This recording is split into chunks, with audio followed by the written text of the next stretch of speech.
मराठी अंतिम शब्द न्यूजमध्ये आपले हार्दिक स्वागत आहे. सत्य, निर्भीड आणि लोकहिताच्या बातम्यांसाठी विश्वासार्ह व्यासपीठ. विद्युत धक्क्याने युवकाचा मृत्यू.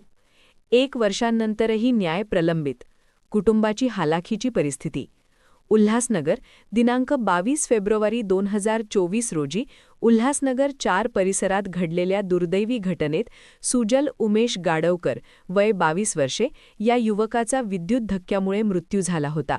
सदर घटनेला तब्बल 1 वर्षे उलटून गेली असली तरी संबंधित पीडित कुटुंबास अद्याप न्याय मिळालेला नसल्याची खंत व्यक्त होत आहे.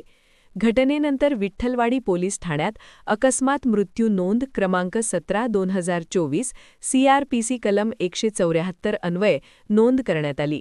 प्राथमिक तपासात शेजारील घरातील अयोग्य विद्युत जोडणीमुळे लोखंडी साहित्यामध्ये विद्युत प्रवाह संचारल्याचा संशय व्यक्त करण्यात आला होता. तसेच ट्रान्सफॉर्मरमध्ये बिघाड होऊन काही काळ वीज पुरवठा खंडित झाल्यानंतर परिसरात करंटचे झटके जाणवत असल्याची तक्रार स्थानिक नागरिकांनी वीज वितरण विभागाकडे केल्याची माहिती समोर आली होती. मात्र कुटुंबियांच्या मते घटनेनंतर पोलीस व संबंधित प्रशासनाकडून अपेक्षित सहकार्य मिळाले नाही. दोषींवर ठोस कारवाई अद्याप झालेली नसून प्रकरण प्रलंबितच आहे. 1 वर्षांच्या कालावधीत विविध लोकप्रतिनिधींनी सहानुभूती व्यक्त करून मदतीची आश्वासने दिली, परंतु त्याची पूर्तता झालेली नसल्याचे कुटुंबियांचे म्हणणे आहे. सदर मृत युवक हा कुटुंबाचा प्रमुख आर्थिक आधार होता. त्याच्या उत्पन्नावर संपूर्ण कुटुंबाचा उदरनिर्वाह चालत होता. त्याच्या निधनानंतर कुटुंबाची आर्थिक परिस्थिती अत्यंत बिकट झाली असून गेल्या 2 वर्षांपासून कुटुंब आर्थिक संकटाचा सामना करीत आहे. कोणतेही स्थिर उत्पन्न नसल्याने कुटुंब हालाखीच्या परिस्थितीत जीवन व्यतीत करीत आहे. पीडित कुटुंबियांनी महाराष्ट्र राज्याचे उपमुख्यमंत्री एकनाथ शिंदे यांच्याकडे लेखी निवेदनाद्वारे न्याय व आर्थिक मदतीची मागणी केली आहे. प्रकरणाची सखोल चौकशी करून दोषींवर कठोर कारवाई करण्यात यावी, तसेच पीडित कुटुंबास शासकीय आर्थिक सहाय्य व पुनर्वसन मंजूर करण्यात यावे अशी मागणी करण्यात आली आहे. सदर प्रकरणी शासनाने गांभीर्याने दखल घेऊन न्याय प्रक्रिया गतिमान करावी व आर्थिक मदतीबाबत सकारात्मक निर्णय घ्यावा अशी सर्वसामान्य नागरिकांतून अपेक्षा व्यक्त होत आहे.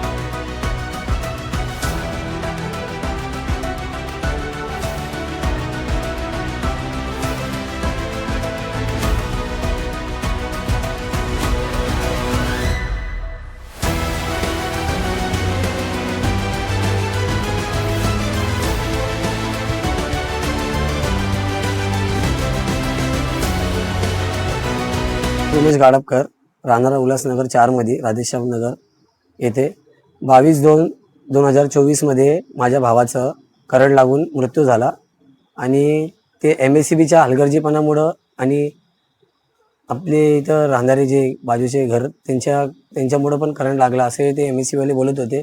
त्यांनी खोटी रिपोर्ट सांगून आणि माझ्या भावाचं पूर्ण जे आहे केस पूर्ण दाबवली आहे. हा माझा भाऊ होता सुजल उमेश गाडवकर करून. मी आता 2 वर्षापासून इथं फिरतोय आणि फक्त मला आश्वासन देतात हे लोक. आणि एवढ्या MSCBला आम्ही कॉल करत होतो. ज्या टायमाला करंट लागलं होतं त्या टायमाला मी त्यांना कॉल करत होतो, बाजूवाले करत होते की बाबा तुम्ही इथं या, आर्थिंग येते म्हणून. त्या टायमाला ते लेट आले. 1.5 ते 2 तास त्यांना लेट झालं आणि त्या हलगर्जीपणामुळं माझा भाऊ तिथं फ्रेश होताना ते लोखंडी सीडीमध्ये करंट पसरलं होतं. तिथं पाणीचा छिटा गेला आणि त्याच्या पाण्यामुळं तिथं त्या करंटने त्याला ओढून घेतला आणि ते तिथं जो जागीच मृत्यू पडला.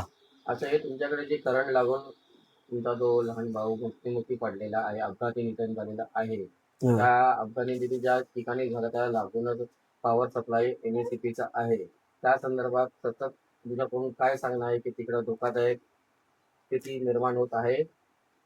त्या टायमाला कसं DP पहिले ब्लॅक झाली ती 3 वाजेचा सुरमॅच आणि लगेच 10 मिनिटांमध्ये लाईट आली. तर तसंच आमच्या 3 घरामध्ये, बाजूच्या घरात 3 घरांमध्ये करंट पसरला होता. तर छोट्या पोरीला चिमुकलीला करंट लागला. इथं म्हणजे आर्थिंग फेकली. तर त्यांच्या घरच्यांनी MSCBला कॉल केला की बाबा तुम्ही इथे या म्हणजे इथं करंट लागतोय, त्यांनी हलगर्जीपणा केला, त्या टायमावर आले असते तर माझा भाऊ वाचला असता. आणि त्याच्यानंतर ठाण्याचे जे साहेब आले MSCBचे, त्यांनी पण त्यांच्या हिशोबाने त्यांनी त्यांचा रिपोर्ट बनवला आणि त्यांनी साईट क्लिअर केली. आणि ज्यांनी बाजवलं ते त्यांनी पण त्यांची साईड क्लिअर केली. आणि आज तर आमचा 20 वर्षाचा भाऊ गेलाय. 2 वर्षापासून आम्ही इथे फिरतोय. पोलिसांनी पण आम्हाला फक्त आश्वासन दिले आम्ही मदत करू, नाही का. आणि आज ऐन टाइम जसं 1 वर्ष झाला त्याच्यानंतर पण आम्हाला काही विचारणं लागले ना काय, फक्त खोटे आश्वासन गेले. आमचा कमवणारा पोरगा 20 वर्षाचा होता. आई वडील आम्ही एवढेच घरी कुटुंब. आज आमच्या सोबत जे झालंय उद्या कोणासोबत घडू नये हीच माझी एक मागणी होती. आपल्याला माझ्याकडून प्रशासनाला एक विनंती आहे. उपमुख्यमंत्री आपले एकनाथ शिंदे साहेब, कारंगे साहेब, आमच्या घरातले कंडिशन खराब आहेत. तुम्ही कृपया करून आमच्या या मॅटरवरती लक्ष द्यावं. कारण की आम्हाला सर्वांनी आश्वासन देऊन आमचा टाइम एवढा घालवला आहे आणि आज आमच्या मागे पुढं कोणच नाही. आज माझ्यासोबत झालं साहेब, याच्यानंतर कधी कोणासोबत कोणत्या गरीब कुटुंबासोबत असं होऊ नये हीच माझी विनंती आहे तुमच्याकडं. मला प्रशासनावर विश्वास आहे. जर विश्वासघात केला तर मी माझ्या कुटुंबासह आत्महत्या करेल. हेच माझं